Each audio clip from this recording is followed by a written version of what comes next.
Avec l'omniprésence des réseaux sociaux au quotidien sur nos téléphones et même avec l'option vidéo à la demande, la littérature sur papier s'amenuise et tend même à disparaître de nos séances, bien évidemment remplacée par les petits écrans tactiles. Ceci étant, l'apprentissage, l'information ainsi que la distraction ont de nouveaux supports très redoutables qui fragilisent ainsi l'industrie du livre. Si vous venez de nous prendre en marche, vous êtes à l'extrait littéraire, prenez place, ça va vous plaire, ça c'est clair.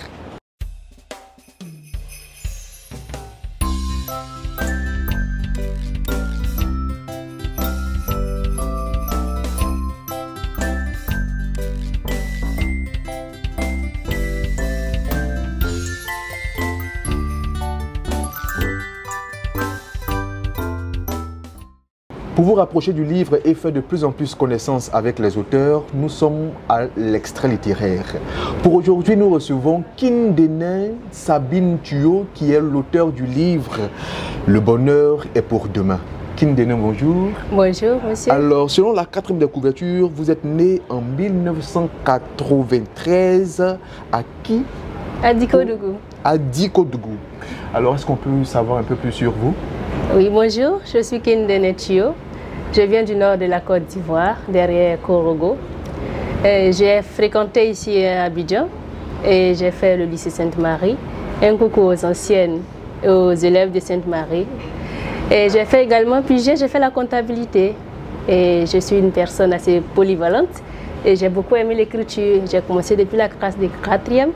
Et voici Le bonheur est pour demain.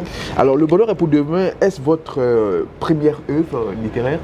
Le bonheur est pour demain, en réalité, est ma seconde œuvre littéraire. Mais la première n'est pas encore sortie en Côte d'Ivoire. C'était une œuvre publiée en ligne.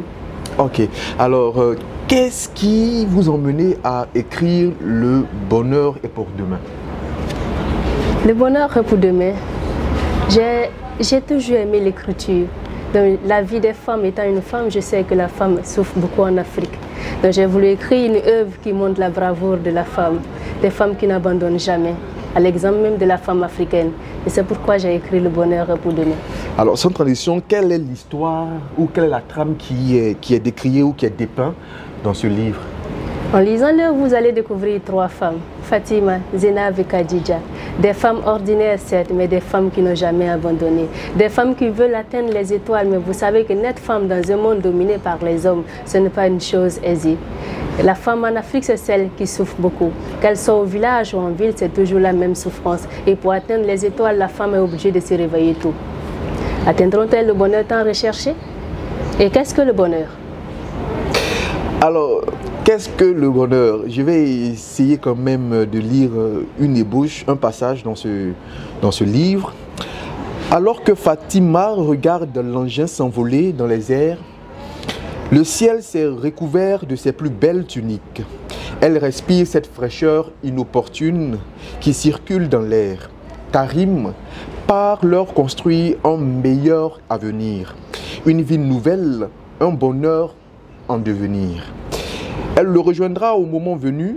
Fatima sort la lettre de son sac, la contemple une ultime fois avant de la déchirer en milliers de morceaux qu'elle jette au vent en priant qu'il emporte au loin leur détresse passée.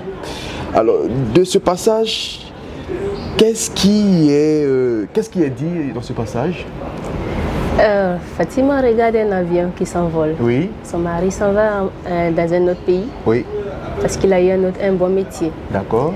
Elle avait écrit une lettre qui exprimait sa souffrance.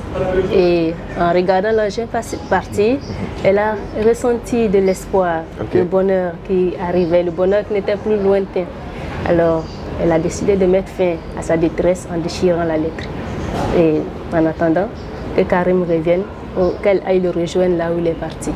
Ok, alors la suite sera pour ceux qui achèteront ce livre. Oui. Le bonheur est pour demain, de l'auteur Kindene Sabine Thuyo. Est-ce que vous avez un mot de fin sur notre petit extrait littéraire? Oui, d'abord je vais vous remercier pour ce que vous avez fait. C'est une belle émission. Remercier la FNAC, Madame Pierrette Faust. Et remercier également mes amis de Sainte-Marie qui m'ont toujours soutenu, ceux qui m'ont soutenu, ceux qui ne m'ont pas soutenu. Remercier les Africains également. Nous sommes fiers de l'être, nous sommes fiers de ce que vous faites en Côte d'Ivoire. Et merci de lire les auteurs ivoiriens. Merci de nous soutenir toujours. Merci. Merci beaucoup pour votre présence. On espère qu'on vous reverra bientôt pour, pourquoi pas, parler de cette première œuvre littéraire qui est parue en ligne, mais pas encore sur papier. Ah oui. On espère que la prochaine fois, on l'aura sur papier et puis on aura notre revue ensemble dans l'extrait littéraire. Merci beaucoup, Kindene Sabine Thio. Merci d'avoir répondu favorablement à notre invitation. Merci de répondre à tous ces amoureux de la lecture en nous offrant de si belles œuvres comme Le bonheur est pour demain. Merci de l'invitation et j'espère vous revoir très bientôt pour parler d'une autre œuvre littéraire que vous aurez très prochainement à écrire.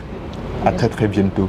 Merci beaucoup. Nous sommes maintenant à l'un de mes moments préférés avec les tout petits qui viendront notamment nous parler d'un bouquin qu'ils ont déjà lu. Et pour aujourd'hui, nous recevons Adou Anthony qui va déjà s'asseoir. Adou Anthony, un grand champion qui est en classe de 6e et qui passe en 5e. Ça va, Adou Anthony? Je vais bien. Ça va? Un peu plus fort? Oui, je vais bien. Ça va? Et papa, maman s'appelle comment? Elle s'appelle Tibé Aline Adou.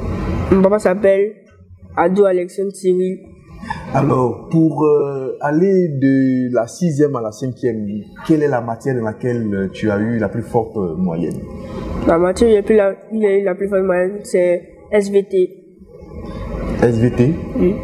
Et le livre que tu tiens en main, c'est quoi l'intitulé du livre? C'est Père riche, Père pauvre pour les ados et les jeunes adultes. Les secrets à propos de l'argent qui ne sont pas enseignés à l'école. D'accord. Et qu'est-ce que tu as retenu après avoir lu ce livre, le Père riche, Père pauvre pour les ados et les jeunes adultes? J'ai retenu que c'est pas l'âge qui compte pour commencer à gagner de l'argent. Que même quand tu as moins de 10 ans, tu peux commencer à faire ton entreprise, même si c'est pas vraiment une grande entreprise, mais tu peux travailler avec tes camarades, gagner de l'argent. J'ai retenu aussi que c'est pas tout l'espoir. Pour devenir riche, il faut pas forcément aller à l'école.